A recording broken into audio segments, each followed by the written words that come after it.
Bom dia, boa tarde, bem-vindos, bem-vindas a essa nova edição de Vume Health Talks.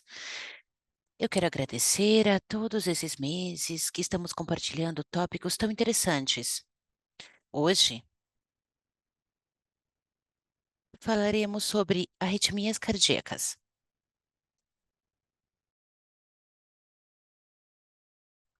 Como vocês sabem, as sessões são realizadas em espanhol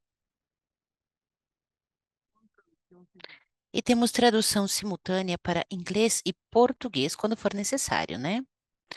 Vocês podem seguir as seguintes instruções para ter acesso à interpretação. No canto inferior direito, ele está dando as instruções para que vocês possam ter acesso à tradução simultânea. No globo terrestre, que diz Interpretation, tradução, interpretação, cliquem aí, ou em três pontinhos, para que possam ativar a interpretação simultânea para inglês, português ou espanhol. Essa palestra será em espanhol, assim que escolham o idioma de sua preferência. É importante que vocês tenham o seu áudio bem conectado.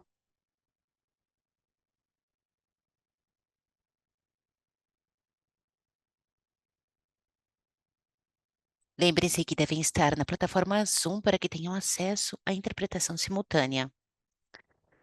Para realizar as perguntas, vocês podem fazer ao longo de toda a palestra. E no final, nós realizaremos as perguntas para o Dr. Ignácio. Tem a opção Q&A, ou perguntas e respostas, na parte de baixo da tela do Zoom. Vocês podem enviar todas as perguntas que quiserem para o palestrante de hoje.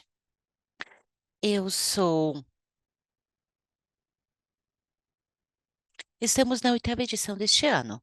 Sou o Dr. Miguel Egovail, gerente de auditoria médica do programa de saúde da VUME Group, e é um grande prazer poder apresentar a José Casanueva, representante de marketing da Clínica da Universidade Navarra, um aliado importante. É o nosso terceiro webinar que temos com vocês.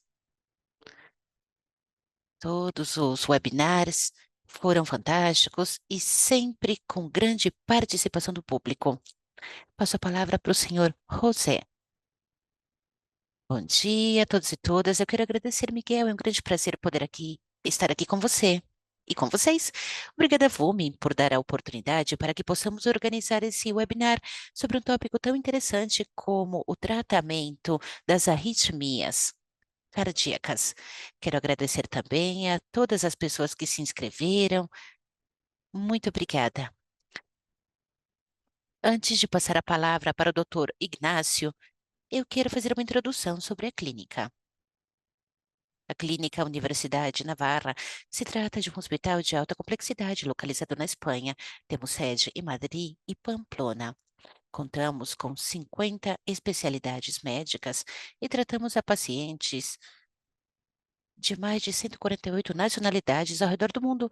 Atualmente, estamos considerados como o melhor hospital particular da Espanha, entre os melhores hospitais a nível mundial, de acordo com a revista Newsweek. Contamos com tecnologia de alto patamar para tratar doenças complexas, como a unidade de prontoterapia, cirurgia robótica, salas híbridas, plataformas de diagnóstico genômico. Além disso, somos um hospital universitário e, como tal, somos um centro de investigação, pesquisas e professores. Uma combinação que faz com que seja possível que a clínica seja o centro com maior número de ensaios clínicos na Espanha. Contamos com uma equipe de especialistas altamente qualificados, com ampla experiência e com dedicação exclusiva em Madrid, Pamplona. Dentre outras coisas, isso permite que possamos realizar diagnósticos de forma rápida, digamos nas primeiras 24 ou 48 horas. Algo que é importante, né, para aquele paciente internacional. Muito obrigada novamente, Miguel. Quero agradecer a toda a equipe da VUME e gostaria de lembrar, como disse o Miguel, faremos uma rodada de perguntas e respostas. Quero apresentar ao Dr. José Ignácio. Desculpe, Inácio Garcia Bolau, diretor do Departamento de Cardiologia e Cirurgia Cardíaca da Clínica Universidade Navarra. O doutor também é especialista em cardiologia e eletrofisiologia cardíaca, formado e doutorado na Universidade Navarra, com subespecialização no Hospital Clínic de Barcelona. Desde o ano de 2009, dirige o Departamento de Cardiologia e Cirurgia Cardíaca na Clínica Universidade Navarra, onde desenvolveu a unidade de eletrofisiologia e arritmias. Conta com mais de 6.000 procedimentos já realizados, especialista em ablação de FA, fibrilação atrial, implante de dispositivos cardíacos e técnicas inovadoras, como fechamento percutâneo do apêndice. Participou em vários projetos de pesquisa e investigação, publicou mais de 235 artigos científicos e ele também é professor titular na Universidade Navarra desde o ano de 2010. Doutor, seja bem-vindo. Muito obrigada. É um grande prazer tê-lo conosco. A palavra é toda sua, doutor. Vamos aguardar. Todos podem ver a minha tela, né?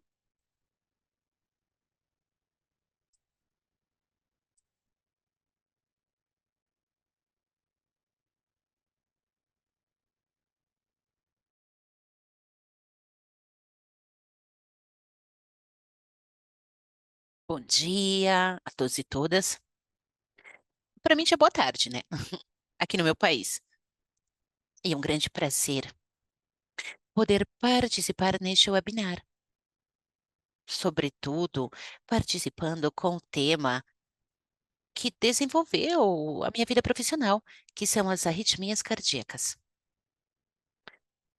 A cardiologia hoje, que é a disciplina que estuda as doenças do coração, está dividida por grêmios, digamos assim, em pequenas subespecialidades. E é tão ampla, né, que hoje em dia existem várias especialidades do coração, eletrofisiologistas e outras especialidades, né? Existem várias especialidades, né? Deste ponto de vista, a eletrofisiologia cardíaca, eu quero detalhar alguma terminologia, tá? Falamos de eletrofisiologia cardíaca, de unidades de arritmias, enfim, tudo isso se trata de transtornos elétricos no coração. Por isso, deveríamos levar em consideração como somos as pessoas, os elétricos, os eletricistas do coração. Uma arritmia cardíaca se trata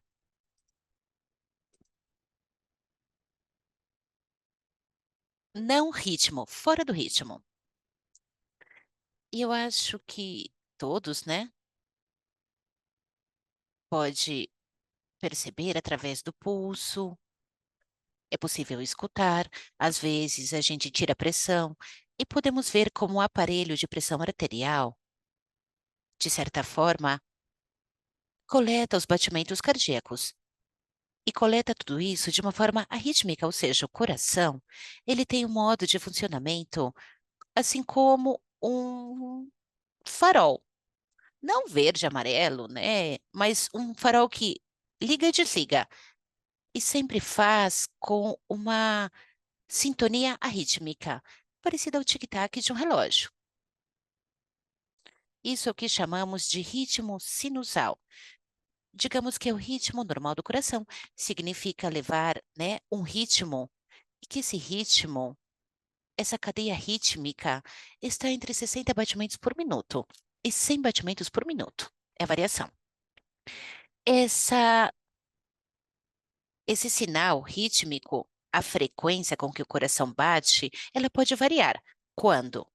Varia quando, por exemplo, se eu sou roubada na rua, eu me assusto. Claro, né? O coração irá acelerar diante de um susto, ou quando eu subo rapidamente as escadas, ou sinto febre, estou mal, sinto dores.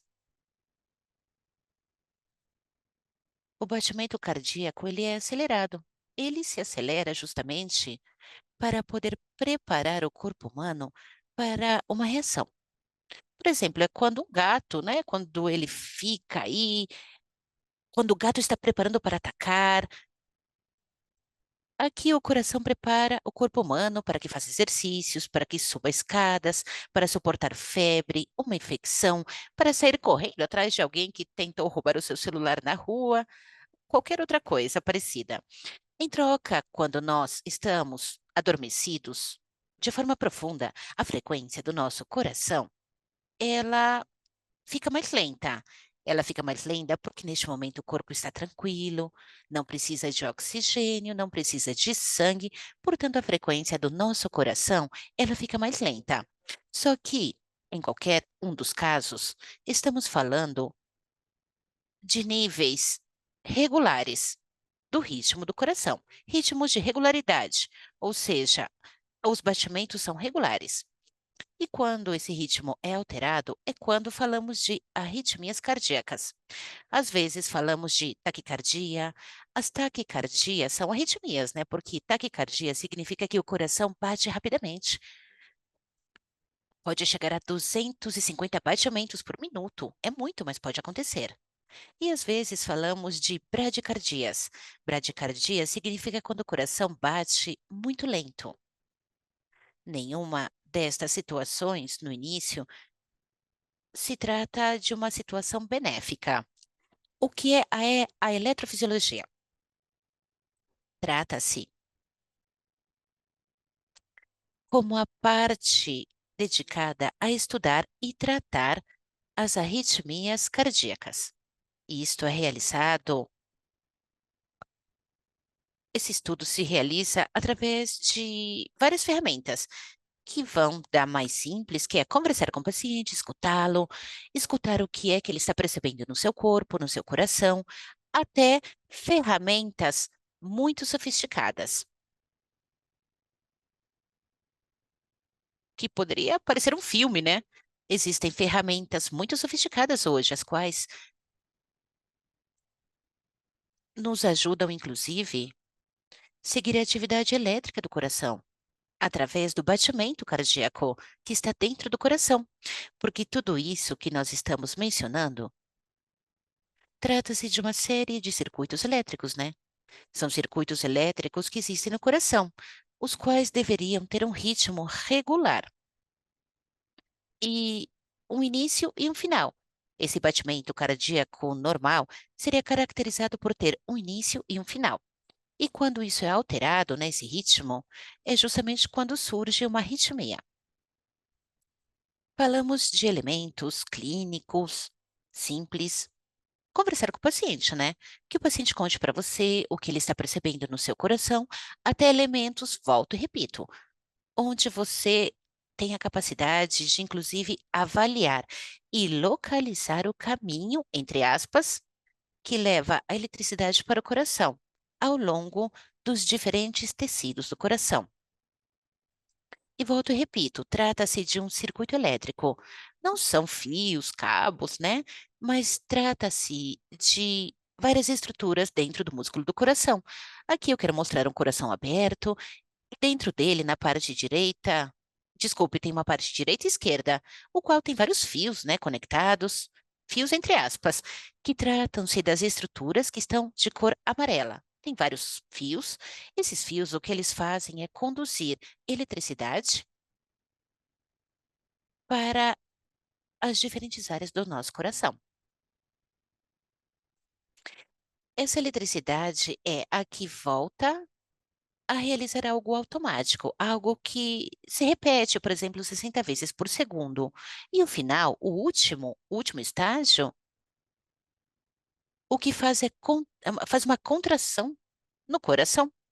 O coração funciona como se fosse, por exemplo, quando colocamos o dedo numa tomada ou em uma bateria e a gente sente um choquinho. Uma, um choquinho que é uma contração. Aqui o coração, levamos a uma mínima expressão e o coração funciona através de mínimas câimbras, mínimos choques minúsculos, que significa esse ligar e desligar a luz, o tic-tac de um relógio que faz uma câimbra, o coração se contrai, se tranquiliza, volta o batimento e ele volta a trabalhar. Esse é o ritmo normal. Quando esse ritmo é alterado, quando há curtos-circuitos, entre aspas, é quando surge as arritmias. As arritmias, eu não vou detalhar muito, tá? Porque são muitas palavras técnicas, né? Os médicos adoram, mas os pacientes não entendem muito essa parte do tecnicismo. E as seguradoras também não gostam, né, dessas palavras muito técnicas. Eu queria me concentrar em dois aspectos, que seria as bradiarritmias, significa arritmia lenta, são as arritmias onde o coração, ele bate muito lentamente. E as taquiarritmias, que seria o contrário, quando o coração, ele bate a uma velocidade muito rápida. Existem várias famílias, tá? Poderíamos fazer 5 slides mencionando, né, e descrevendo cada nome, mecanismos e o nome de cada uma das diferentes arritmias. Poderíamos dizer que existem arritmias benignas e malignas. Tem arritmias que matam, que são as malignas, matam de forma súbita. E isto, inclusive, tem muita repercussão em eventos esportivos, por exemplo. Eu acho que vocês já viram, né? Que tem câmera filmando. Quando tem câmera, tem testemunha, por isso isso é reproduzido em toda a sociedade. Por exemplo, quando um atleta cai com um ataque fulminante e falece num campo de futebol, às vezes é possível fazer a reanimação, tratamento, etc., mas é o que chamamos de morte súbita. Existem arritmias que são malignas, muito malignas. Felizmente, são as menos frequentes. Mas volto e repito, é algo que vemos muito na mídia, né? Com certa frequência. Em troca, existem arritmias que são benignas, só que incômodas.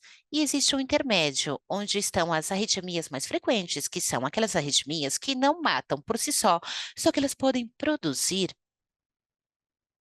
morbilidades, comorbilidades, ou seja, complicações, efeitos secundários, os quais são importantes para serem diagnosticados e tratados. E é possível. Quais são os sintomas mais frequentes das arritmias? Às vezes, as arritmias, elas acontecem de forma sintomática, ou seja, o paciente não sente, pode acontecer isso.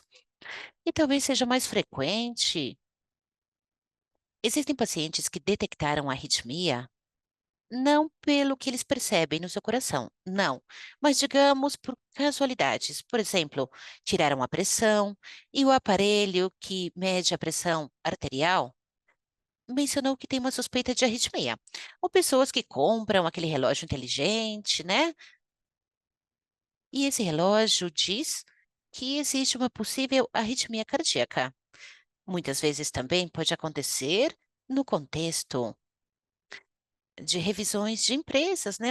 Checagem médica da empresa, onde o médico da empresa faz um eletrocardiograma e sai uma arritmia. Isso pode acontecer e o paciente não sabia. Em outras ocasiões, o que a pessoa com arritmia percebe é uma fadiga, né? Às vezes tontura, falta de estabilidade, outras vezes pausas sinusais, síncope. Síncope é a perda do conhecimento, né? É a pessoa desmaia, o que chamaríamos de lipotimia. Inclusive, a arritmia, ela causa uma morte súbita. Mas, de forma geral, os sintomas das bradiarritmias são os que eu estou comentando aqui. Algumas vezes, o paciente não precisa de um tratamento para uma bradiarritmia, ou seja, uma arritmia lenta. Geralmente, o mais frequente é um atleta, uma pessoa que faz muito esporte. Eu acho que todos, né, já passamos por isso. Quando estamos fazendo esporte, a frequência do nosso coração diminui, porque é um mecanismo adaptativo ao esporte. Isso não deveria ser considerado uma bradiarritmia, mas sim uma adaptação ao esporte. E existem esportistas de alto nível ou esportistas que realizam esportes de endurecimento, onde não existe, desculpe, existe uma bradicardia, ou seja, que não é necessário um tipo de tratamento. Existem tratamentos intrínsecos, inclusive intoxicações por fármacos, etc., onde é necessário tratar as causas. Só que em muitos casos, as bradiarritmias, as arritmias lentas, são tratadas com marca-passos. o que vocês conhecem como marca-passos. Não é necessário ser cardiologista ou médico, né, para saber que os batimentos do coração são os picos. E essa parte reta significa que o paciente deixou de ter esses picos, esses batimentos cardíacos. Como os jovens dizem, né? Aqui na Espanha dizem assim: isso não é nada bom, né? Ele falou, né, de uma gíria. Isso significa que é uma bradiarritmia severa, o coração parou e é necessário que haja um tratamento, então, com marca-passos. Nesse caso aqui, em breve vou explicar sobre isso, sobre o marca-passo. O diagnóstico das arritmias. Bom, elas têm um truque na realidade. Tanto as arritmias rápidas até as lentas têm um truque. É uma dificuldade. Truque barra dificuldade. Qual seria? Muitas delas são paroxísticas, ou seja, aparecem e desaparecem de repente no paciente. Por exemplo, aqui vocês podem ver.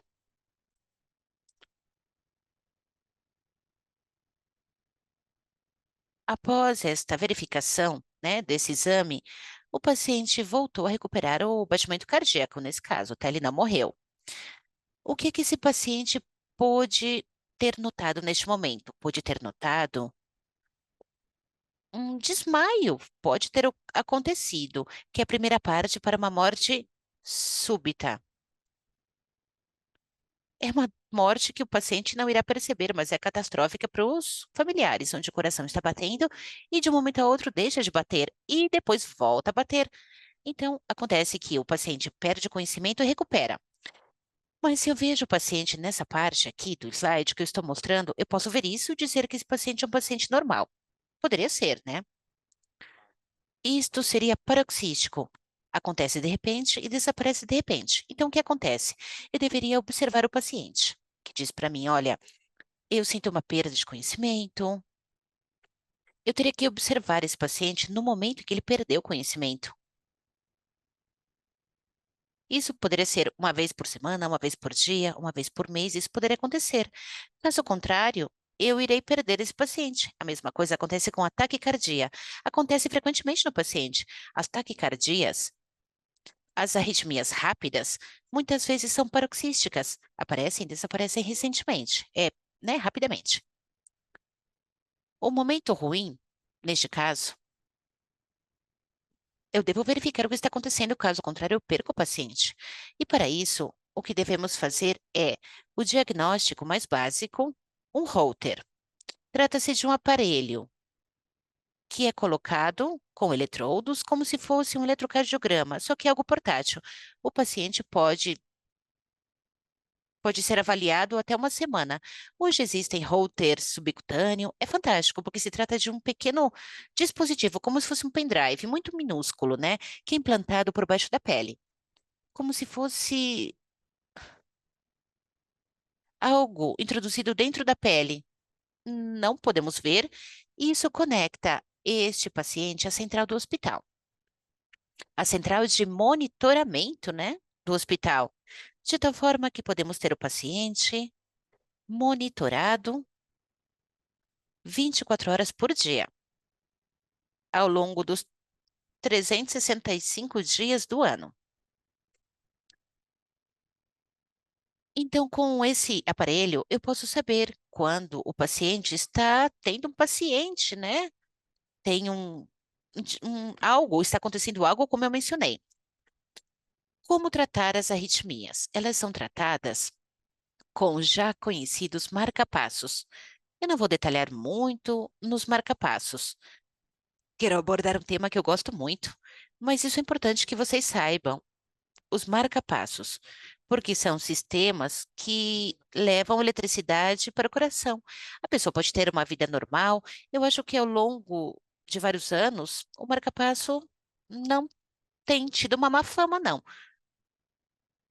Existem pessoas que usam marca-passo e não significa que está doente, não, que o coração dela está doente, não. O marca-passo É usado para pacientes que têm um sistema elétrico do coração doente, não o coração, sistema elétrico. Existem marca-passos sem fio, são marca-passos fantásticos, os quais implantamos dentro do coração do paciente. E não necessariamente o paciente, né, se vê com esta marca, né, aqui na imagem número 2. Agora tem um mini gerador que o paciente leva dentro do seu coração. E o paciente pode ir à praia, fazer esporte, sem que ninguém saiba que ele está utilizando o marca-passo. Passemos para as arritmias rápidas, que são taquicardias. Esta é uma arritmia rápida e podemos ver que o batimento do coração bate a uma frequência alta, 150, 250, 280 por minuto. E o que é que notamos? Notamos que esse paciente geralmente tem taquicardias, ou seja, pulsações elevadas, sem nenhum motivo. Não se trata de um paciente que suba escadas todo o tempo, faz esportes e o coração bate rapidamente. Não. É aquele paciente que está conversando, como se fosse aqui, né? Estamos conversando, e de repente o coração começa a bater rapidamente, sem que haja nenhum tipo de movimento brusco que faça com que esse coração bata rapidamente, né? Digamos que é de um momento a outro, o coração começa a bater rapidamente. Aqui eu quero mostrar algumas ferramentas invasivas, as quais curam esse tipo de taquicardias. Analisem. Esta seria uma parte do coração. E como é que nós podemos seguir? Aqui tem um código de cores, tá? Podemos seguir essas cores e isso mostra a eletricidade do coração. Isso é fantástico. Isso já foi lançado há vários anos, só que cada vez mais está sendo mais utilizada essa técnica. Cada vez mais existem avanços, é possível explorar e tratar as arritmias cada vez mais complexas através dessa técnica. E provavelmente, eu acho que é o melhor do tratamento. A navegação através de fluoroscopia tem nos ajudado muito. Sobretudo, né, a minha palestra de hoje irá ser concentrada em um aspecto que é importante, o que é fibrilação atrial, FA. Por isso eu coloquei o título, né, de FA vermelho, porque é a arritmia mais frequente na população, a fibrilação atrial. Aqui quero mostrar números importantes. No mundo ocidental, aproximadamente entre 3 a 5% de pacientes com mais de 65 anos têm fibrilação atrial. Inclusive, se, por exemplo, os nossos avós, 10% deles, dos pacientes com mais de 80 anos, têm essa arritmia, e é a causa mais frequente de arritmias, e é uma doença potencialmente grave. De fato, multiplica o risco de óbito, ou seja, a pessoa com FA, fibrilação atrial, terá um risco mais elevado de óbito por várias causas, não somente por arritmia. Trata-se de um marcador que diz: cuidado, olha, esse paciente tem mais possibilidades de morrer em comparação com uma pessoa que não tem arritmia. E, sobretudo, né, isso é importante. Isso multiplica o risco de embolia, de AVC. De fato, é a causa mais frequente de ictus, uma embolia. O paciente que, infelizmente, fica paraplégico. E isso acontece por quê? Porque a arritmia, ela causa uma série de trombos no coração, que podem ir até o cérebro, ocluir vasos do cérebro e produzir, assim, consequências que são catastróficas. Qual é o diagnóstico da FA, fibrilação atrial? Prestem atenção, porque isso é muito frequente. Em qualquer um dos seus países, isso é frequente. Aquele paciente que tem episódios de batimentos cardíacos irregulares e geralmente são rápidos. E volto e repito que muitas vezes estamos vendo com relógios inteligentes, aparelho de pressão, né, tirar o pulso, enfim. Eu incentivo a todos vocês que tirem a pressão, tirem o pulso dos seus familiares da terceira idade, porque é tão fácil quanto isso. Isso é um exame, né? Só que cada pico é um ritmo do coração, e se traduzirmos isso em tirar o pulso, isso se transforma em um batimento irregular. Nós podemos perceber apenas encostando no pulso, tirando o pulso dos nossos familiares. O que é importante para mim? Eu acho que isso é dramático. Ictus, ou seja, a possibilidade de que essas pessoas, sobretudo mais velhas, tenham uma embolia. E como podemos tratar esta arritmia? Pode ser tratado com medicamento. O medicamento para as arritmias, geralmente, elas não funcionam. Ou funcionam de uma forma menos ótima em comparação com os tratamentos que chamamos intervencionistas, que seria, neste caso, tem um nome que chama atenção, é a ablação. A ablação é que significa ampliar um tecido.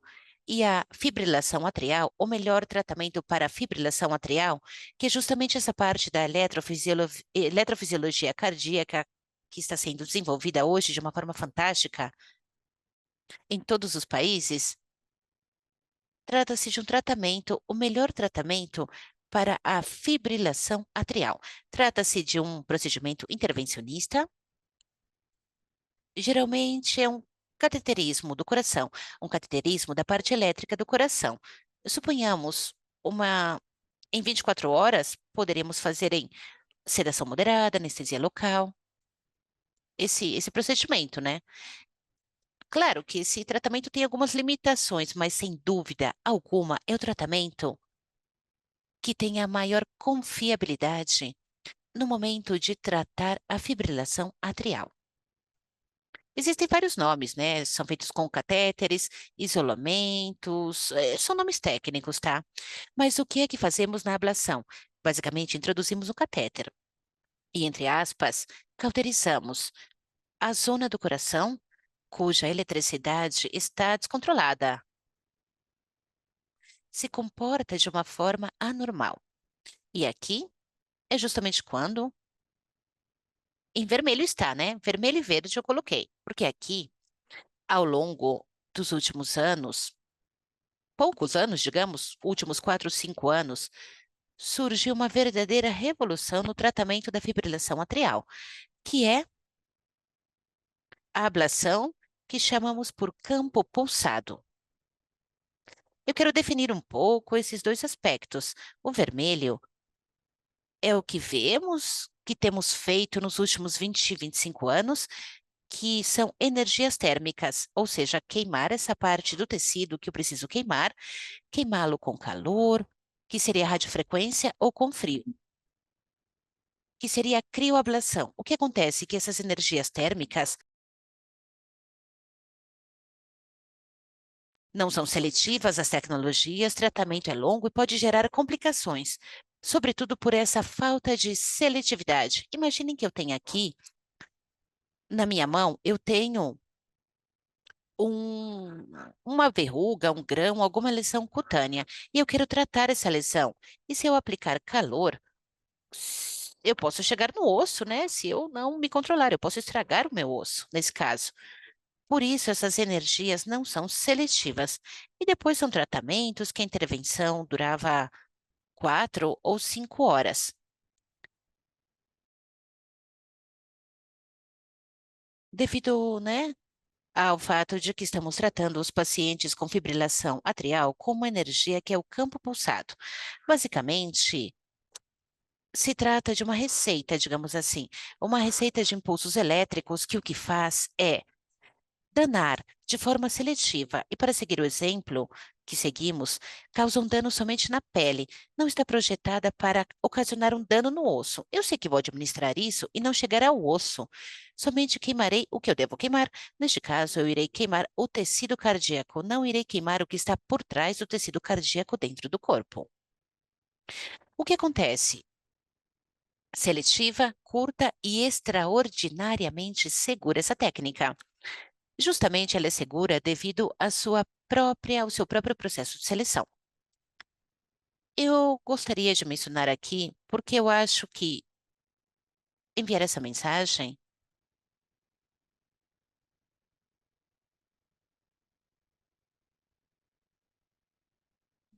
há uns 5 anos, a comunidade científica internacional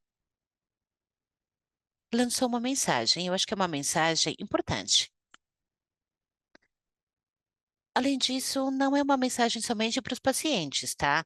Vocês que estão atrás da tela, não é isso. Se trata de uma mensagem para muitos médicos, inclusive muitos cardiologistas, os quais conhecem que esses sistemas, sabem que esses sistemas são muito mais eficazes e seguros do que a ablação que nós fazíamos há 5 anos, por exemplo.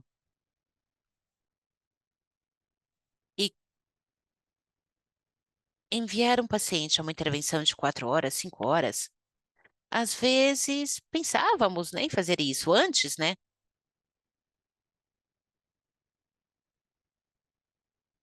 Aqui são os dados do meu centro, da Universidade Navarra.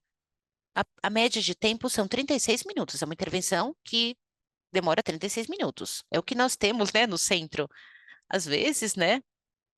Eu lembro que eu quero ser uma pessoa importante, um cirurgião muito importante, e agora faço intervenções de 36 minutos, né, gente? Parece muito rápido, mas deve ser assim. Antes não era assim. Devemos lutar para que os tratamentos sejam rápidos e acessíveis para a grande maioria da população, e que, além disso, possa facilitar os tratamentos. Se eu farei esse tratamento com anestesia local, seria melhor em comparação com aquele paciente que vai ficar lá uma semana internado, né? É muito melhor. Através da nossa experiência, já somos, né, ao longo de 3 anos, mais de 1.000 pacientes. O tempo médio da intervenção são 36 minutos. A internação é de 24 horas, o paciente chega num dia e vai embora no outro dia. Não é como antes, né, que demorava até uma semana. E a complicação é menor, é de 1%. O tratamento térmico tem complicação de até 5%. E, além disso, é muito útil porque 87% dos pacientes estão livres de arritmias após um ano de seguimento. São números. Eu estou apresentando os meus números, né? Mas os centros que têm experiência e usam essa técnica trabalham mais ou menos com estes números. Aqui quero mostrar outro exemplo de um coração. E peço desculpas, né? Porque vemos sangue, sempre escapa um pouquinho de sangue. E como aqui podemos ver sinais, que são sinais ruins, digamos assim, e que agora aplicaremos energia elétrica, isso em tempo real, ao vivo. Estes sinais, né, eram sinais ruins, aplicamos pulsações e vejam como os sinais ruins, os bons seguem aqui. Não significa que o paciente é como o paciente anterior, né? Os sinais bons permanecem e os sinais ruins desapareceram. Isso significa ablação por campo pulsado. Se repetirmos esta sequência que vocês viram nesse pequeno vídeo ao longo de alguns minutos,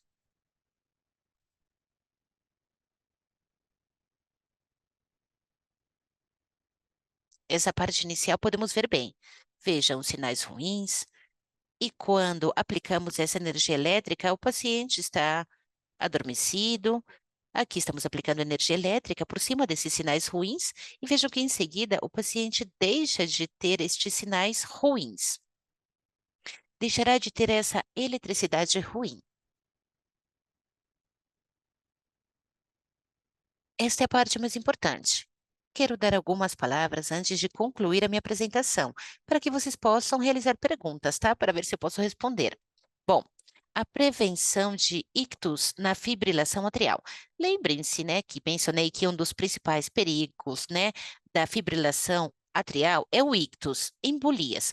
Para isso é importante tomar anticoagulantes, acenocumarol, Sintrom ou novos anticoagulantes. É importante ter o sangue, todo o sangue do corpo líquido, evitando coagulações, para evitar que haja trombose no coração. Aqui também existem alguns avanços que eu acho que são importantes, que seria o que chamamos do fechamento do apêndice do coração. Esse apêndice é a parte do coração que forma os trombos. Aqui um trombo, tá? Analisem aqui. preto e bem feio, né? Ou seja, ruim. E ele é formado sempre nesta parte aqui, que está no coração, e que obriga a que todo o corpo humano esteja coagulado para que o sangue não se solidifique. E alguém inteligente parou e pensou, mas se eu tampar esta parte do coração, que é uma parte pequenininha, eu estou tampando aqui, olha aqui, uma zona inútil. E que dentro dela tem essas coisas pretas, ruins, feias. Se eu tampar essa parte do coração, eu irei evitar, né, que essa pessoa tenha trombos dentro do coração ou que tenha arritmias, por mais que tenha fibrilação atrial, e isso evitará que esse paciente tenha que ter um anticoagulante posto toda a vida. Este é um pequeno exemplo simples de 3/4. Vejam como este guarda-chuvinha é colocado aí, que fica aí, ele não incomoda. E esta parte que sai no final desta sequência é a parte que fica aí, tampando essa área do coração, evitando assim que haja trombos e evita que o paciente precise ter todo o seu corpo anticoagulado, porque, claro, né, ter todo o corpo anticoagulado significa sangramento, né? Ou pode significar sangramento. Aqui eu quero mostrar algo interessante, né? E o mais interessante de tudo é quando não é algo novo, tá? Mas é algo que está sendo muito falado, é combinar em uma só intervenção a ablação, ou seja, o tratamento da arritmia, e por outra parte, o fechamento percutâneo do apêndice. Vocês já viram, né? A ablação por campo pulsado, eu consigo tratar a arritmia e os sintomas. E com fechamento do apêndice, eu posso utilizar os anticoagulantes, evitar os anticoagulantes, tá? Evitar que o paciente tome mais anticoagulantes.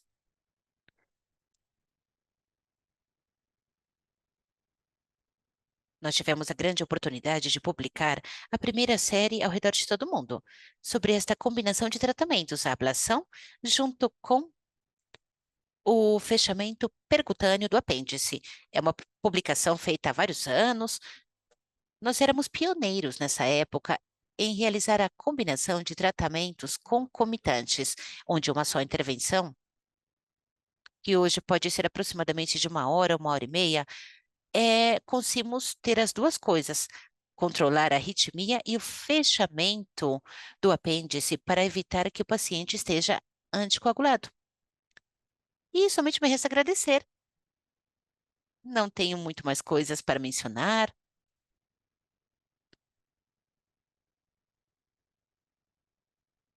Este é um trabalho feito em equipe, tá? E estamos convictos disso. É como um avião. Aviação não se trata de um avião bom, não é isso, uma máquina boa, nem um bom piloto, não é só isso. Um bom avião, um bom piloto, um bom copiloto, um bom controlador aéreo, um bom técnico de manutenção, enfim, são vários personagens que faz com que um avião seja excelente para que o viajante tenha uma boa experiência. Veja como algo simples. Ele está dando o exemplo, né, de que o trabalho em equipe faz com que o paciente tenha mais segurança. E veja esse procedimento como algo simples.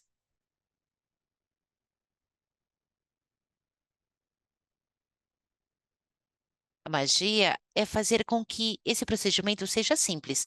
E sabendo, né, que por trás do nosso trabalho existe uma grande equipe, grandes profissionais. Nós temos uma unidade linda, com 2 salas de cirurgia, dotados de toda a tecnologia. E com isso conseguimos fazer tratamentos de alto patamar. Muito obrigada, Miguel. Quero agradecer o seu convite. Estou aqui disponível para responder as perguntas, se eu puder responder, tá? Muito obrigada, doutor Ignácio. Interessante a sua palestra. Temos algumas perguntas do público e eu também tenho algumas perguntas sobre sobre essa tecnologia com a qual vocês vêm trabalhado, desenvolvido. e trabalhando na parte de ablação para o campo pulsado. A primeira pergunta do público é: as arritmias têm a ver com a tensão, ou seja, com a pressão arterial? Isso tem uma relação, um relacionamento com a pressão arterial, doutor? Olha, sim e não, diz ele. A pressão arterial trata-se de algo devastador também. Trata-se de uma sobrecarga do coração. É algo grande. A maioria dos veículos hoje, né? Eu vou dar um exemplo. Inclusive na Europa, sempre utilizamos carros, né, com câmbios. Mas nos Estados Unidos e América, sempre carro automático. Mas vamos comparar. É como usar um carro na primeira marcha, ou segunda marcha, 80 por hora, onde deveríamos usar terceira, quarta ou quinta. A hipertensão arterial funciona igual. O coração se desgasta por uma sobrecarga como o motor do carro, se a gente, né, andar a 80 por hora na segunda marcha. Aqui, a hipertensão arterial provoca uma sobrecarga no coração e, evidentemente, irá provocar um desgaste prematuro, o qual favorece o surgimento de arritmias. Então, a resposta é sim. Por quê? Por este desgaste prematuro. O que acontece é que, se eu somente irei tratar a hipertensão arterial quando as arritmias começaram, eu não obterei o benefício de curar, entre aspas, essas arritmias.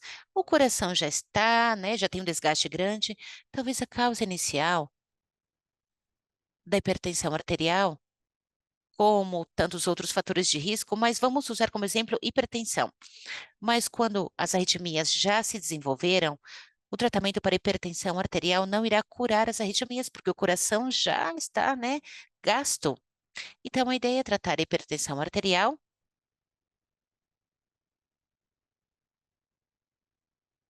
É importante tratar a hipertensão arterial para que não haja arritmia. Para aquelas pessoas que já usam marca-passos, diante de qual situação seria necessário aplicar esse tratamento que o senhor mencionou? E quando este tratamento for realizado, o marca-passo pode ser retirado? Olha, a ablação por campo pulsado para a FA é possível empregar em pacientes com marca-passo, sem dúvida alguma. O que acontece é que estamos falando, digamos, de como se fossem dois aspectos diferentes das arritmias. O marca-passo geralmente é usado para aquelas pessoas que têm bradiarritmias, ou seja, ritmos lentos, e a fibrilação atrial é para ritmos rápidos. O que acontece? Que, paradoxicamente falando, existem pessoas que têm marca-passos e, ao mesmo tempo, pulsação rápida, batimentos rápidos, arritmias rápidas. E nesses pacientes, sim, é possível tratar com campo pulsado. Só que o que é que acontece? Nesses pacientes, somente vamos consertar a parte de taquicardia, taquiarritmias. Em troca, esses pacientes terão a bradiarritmia. Por isso que não é frequente que uma ablação por campo pulsado facilite a fazer com que o paciente que usa marca-passo possa, né, possa deixar de utilizá-lo. Outra pergunta importante. A síndrome de Raynaud pode ser um aviso de problemas cardíacos? Sim, pode ser aviso de problemas cardíacos. O que acontece é que isso já é da parte do coração, né? Do aparelho.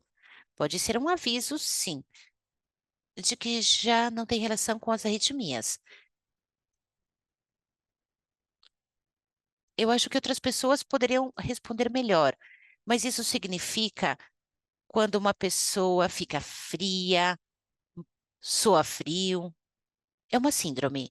Isso pode ser ocasionado por doenças diferentes, algumas doenças reumatológicas, pode ser causada por doenças, por exemplo, cardíacas, e inclusive alguns medicamentos, alguns fármacos podem causar isso, principalmente beta-bloqueadores.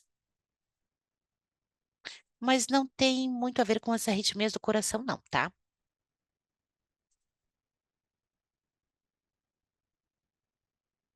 Qual é a diferença entre taquicardia e arritmia? Excelente pergunta, a diferença entre as duas, tá? É uma boa pergunta. Eu mencionei brevemente, só que às vezes o paciente confunde isso. A arritmia se trata de qualquer desviação de ritmo cardíaco. Geralmente, isso é associado a batimentos irregulares, como a fibrilação atrial, por exemplo. Ou seja, se eu fizer isso, né? Eu vou aqui colocar um exemplo para vocês. Um batimento irregular. Escutaram? Aí ele bateu com a caneta na mesa para a gente poder escutar. A gente não pode escutar, mas ele faz, né, um exemplo com vários batimentos. Pou, pou, pou, pou, pou, pou, pou, pou, pou, pou, pou. Um batimento completamente irregular. Isso é uma arritmia. O que é taquicardia? É um batimento rápido. Pou, pou, pou, pou, pou, pou, pou, pou, pou, pou. Sempre irregular. A taquicardia pode ser arrítmica.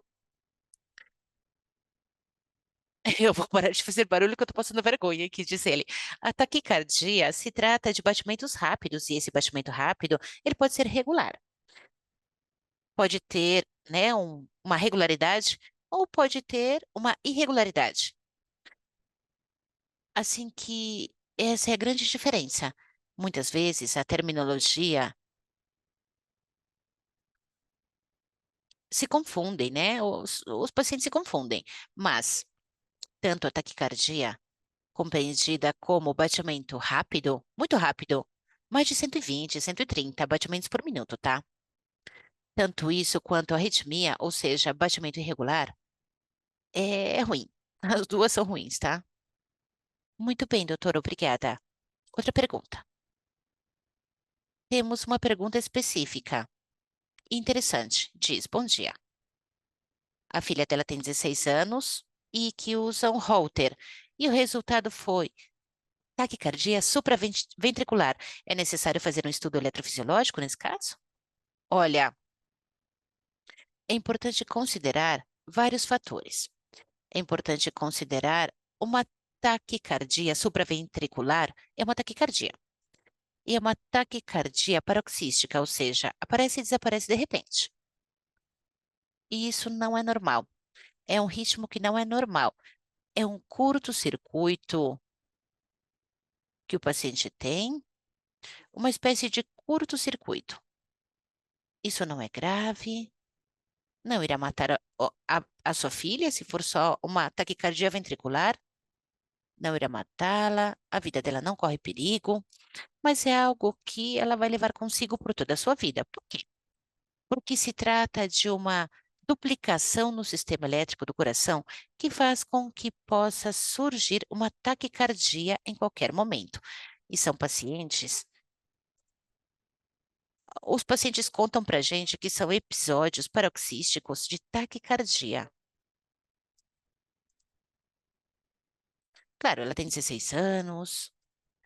A pergunta é: irá viver com isso ao longo dos 70 ou 60 anos da sua vida? Não, tá? Então, lógico, nesses casos, é fazer um estudo eletrofisiológico, ou seja, uma ablação dessa taquicardia. Um tratamento focal para poder eliminar aquele fio anormal que causa o curto-circuito, onde a paciente, para que a paciente deixe, né, de ter taquicardia. Isso, evidentemente, os médicos titulam como às vezes que o paciente verifica, né? Às vezes, quantas vezes teve taquicardia, e verifica várias coisas, porque, volto e repito, isso é paroxístico, ou seja, essa mulher está normal durante todo o dia, toda a semana, só que de vez em quando tem acessos de taquicardia, episódios de taquicardia.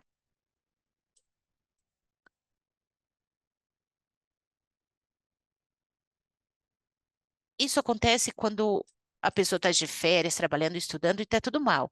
Uma pessoa de 16 anos é possível solucionar. E 16 anos é uma idade onde uma ablação pode ser feita sem nenhum problema. Inclusive, fazemos ablação em bebês de alguns meses. E a ablação por campo pulsado é algo específico, né? Sobre a clínica. É uma pergunta. Essa ablação é feita em Madrid, em Pamplona, doutor? Isso, a ablação por campo pulsado, ou seja, as arritmias cardíacas são tratadas na sede de Pamplona agora, até por agora. Mas perguntaram para mim por quê? Somente Pamplona? Olha, a resposta é porque justamente somos um hospital com duas unidades. Pamplona está a 400 quilômetros de Madrid, está perto de Madrid, e somos duas unidades que se complementam. Todos os tratamentos realizamos nas duas unidades, especialmente tratamentos que podem ser complexos, inclusive. Por quê?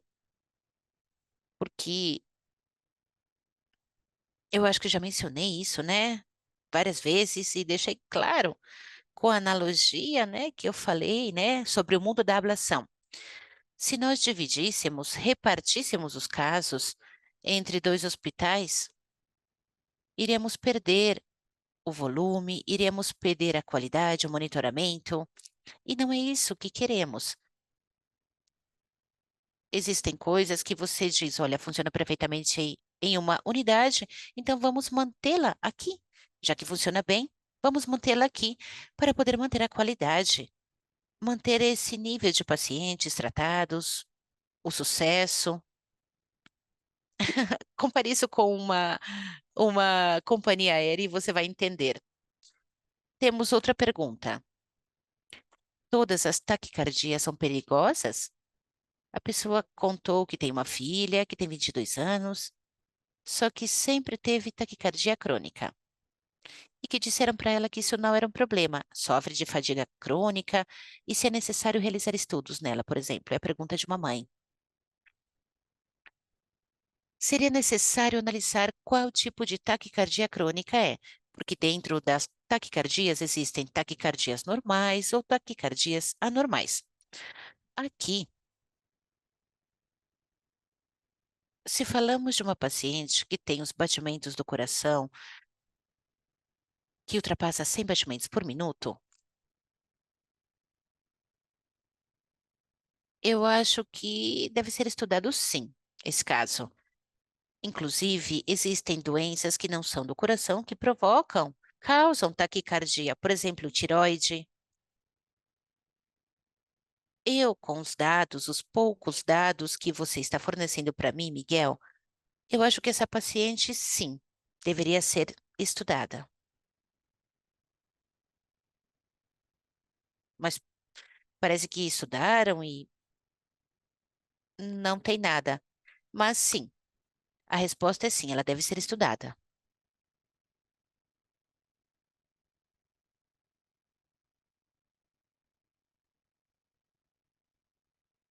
Quanto tempo após uma ablação, essa pessoa teve um episódio em dezembro e em maio uma ablação? Diz que 100% tiveram sucesso. Está usando anticoagulantes, amiodarona, e ela pergunta se pode viajar após fazer o procedimento. Olha, uma ablação, normalmente, é possível viajar após as 48 horas. E estou falando de viajar, estou pensando na América Latina, né? Por exemplo, o paciente que vem de outras partes e sai do hospital andando após 24 horas do procedimento. Só que falar, por exemplo, uma viagem longa de avião, acontece muito, né, porque temos pacientes da América Latina, da Europa e de vários continentes.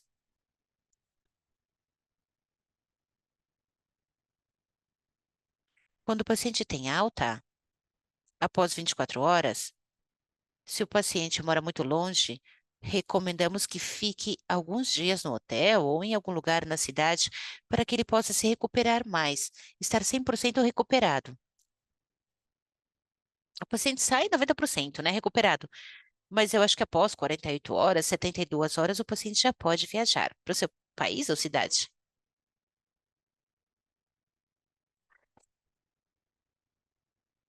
Temos outras duas perguntas interessantes. Quando é feita a solução com campo pulsado e a pessoa está normal, pode voltar a surgir uma recorrência da patologia? Claro que sim. A resposta é sim. Eu já mencionei que a ablação por campo pulsado é a técnica mais eficaz que pode ser oferecida para um paciente com fibrilação atrial, sem dúvida alguma, a mais eficaz. Só que ela não é perfeita, né? Assim que as taxas de recidiva, ou seja, aqueles pacientes que voltam a sofrer arritmia, é mais ou menos de 15%. 15% deles podem voltar a ter arritmia após uma ablação. Só que também depende muito do caso. Ou seja, não é a mesma coisa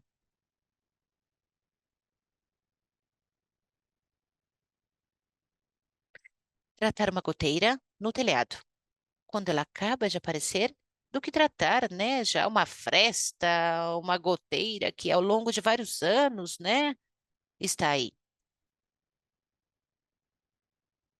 Quando tratamos os casos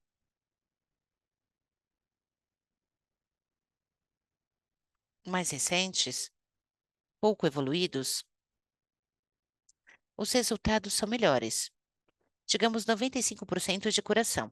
Quando tratamos casos muito evoluídos, de muitos anos, as taxas de sucesso diminuem em até 70%.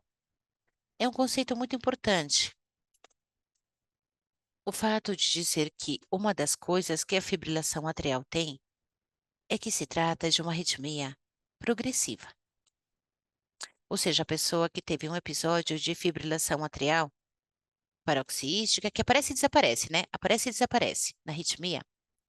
Só que depois volta a aparecer ao longo de algumas semanas, meses ou inclusive anos. Só que volta a aparecer de forma mais frequente, semanas e episódios mais longos. E o paciente deve ir para um hospital para verificar, e após ter tido 2 episódios de arritmia, passa a ter 6. Chega um momento em que a arritmia se transforma em algo persistente e já não existe remédio que possamos administrar, além de uma ablação, que consiga tratar o paciente. Se eu tivesse tratado esse paciente no início, quando ele teve a primeira ou segunda arritmia, com certeza ele seria curado. Em troca, se no final, se ele for tratado no final, a possibilidade de curar esse paciente já são menores, escassas. E a analogia com a goteira é que ela é real, é absolutamente certa. E como eu mencionei antes, né? Uma ablação antes demorava 4, 5 horas. Nós fazíamos, às vezes, naquela época, uma por dia, e agora demoramos 35 a 40 minutos. Podemos fazer mais, né? Mais tratamentos. E o tratamento é mais fácil. O que significa fácil? Fácil significa mais eficaz, com menos complicações, porque qualquer tratamento tem complicações também, né? Mas em qualquer caso, isso faz com que seja mais acessível a mais pacientes. Alguns cardiologistas ainda não conhecem isso, né? Por isso que eu gosto de, né, difundir, contar isso para os meus colegas de outras especialidades.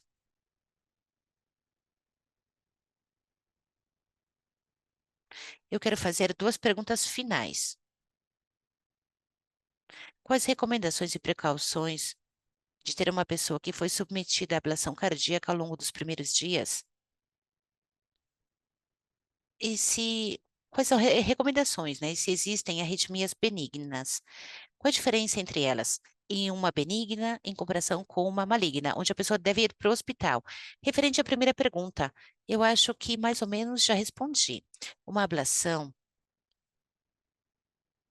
é um tratamento amigável, invasivo, é um tratamento que cumpre com a definição de tratamento curativo. Se refletirmos um pouco, os médicos também não podem curar tantas coisas, ou seja, curar significa que seria como restituir a função de um órgão com um custo mínimo, ou seja, se eu tenho uma válvula doente no meu coração e colocam uma válvula artificial no meu coração, não é o mínimo, né? Custo. Ou se o meu joelho está destruído e colocam uma prótese, uma excelente prótese no meu joelho, que funciona bem, me alivia, isso não é um custo mínimo. Em troca com a ablação ou com os antibióticos, com antibióticos eu posso tomar 7 dias de antibiótico, eu tenho cura, mas em cirurgias e coisas assim, geralmente os médicos não curam tanto. Na ablação, sim. A ablação se trata de um custo mínimo. Não existe uma destruição de tecido que seja algo significativo, não tem sequelas, o catéter é retirado, o paciente repousa por um tempo. Alguns desses procedimentos são feitos de forma ambulatorial, ou seja, o paciente não fica internado. E após as 48 horas, de forma geral, o paciente, ele já tem uma vida normal.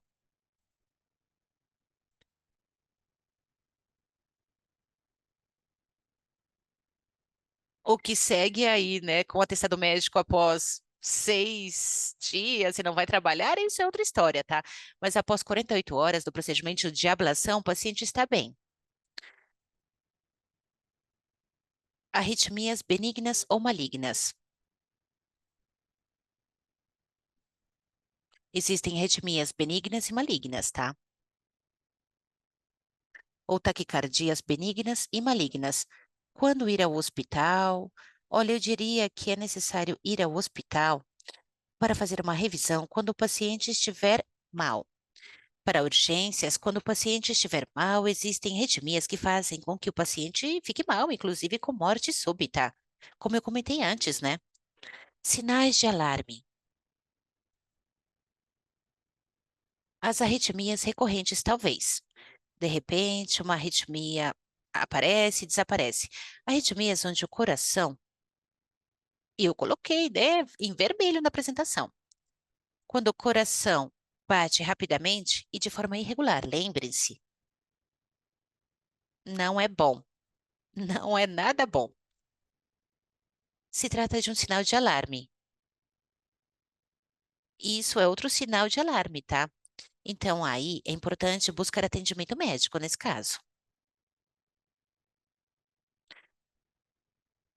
Doutor, por favor, o senhor pode passar para o próximo slide? Ok.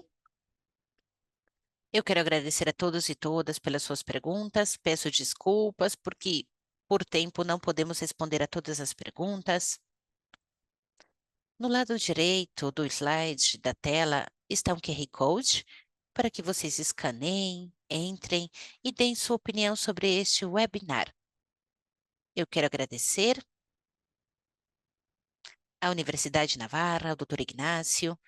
Vocês contam com profissionais fantásticos, não somente na parte profissional, mas a parte pessoal também. E é fantástico poder escutá-los sempre. Muito obrigada, Rosa Maria, que nos acompanhou. Ah, o José Maria não pôde acompanhar. O outro José, sim. Muito obrigada, doutor Ignácio, por abordar um tema tão interessante e um tema que é mais comum do que acreditamos. E é importante levar esse tema em consideração, porque sempre surge algum problema cardíaco nos jovens ou pessoas mais velhas. Somente me resta agradecer e vamos aguardar alguns segundos para que vocês possam responder a essa enquete. Doutor, se o senhor quiser enviar algumas palavras finais. Miguel, eu quero agradecer o convite, foi um grande prazer estar aqui. Parte da missão das instituições médicas, dos profissionais médicos, também justamente é fornecer educação médica, formar as pessoas, porque às vezes ter sintomas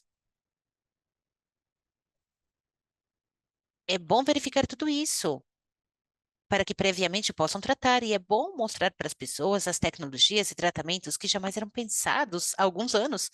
E eu quero agradecer o convite, tá, Miguel? Eu quem agradeço. Eu gostaria de mencionar que daqui a 2 semanas teremos o nosso próximo evento. Fiquem atentos para o mês de outubro, novembro e dezembro. Será no início de cada mês, ao contrário de como temos feito até agora. Obrigada, doutor Ignácio, à Clínica Universidade Navarra e à UME por esse espaço. Muito obrigada a todos os participantes. Sempre estão.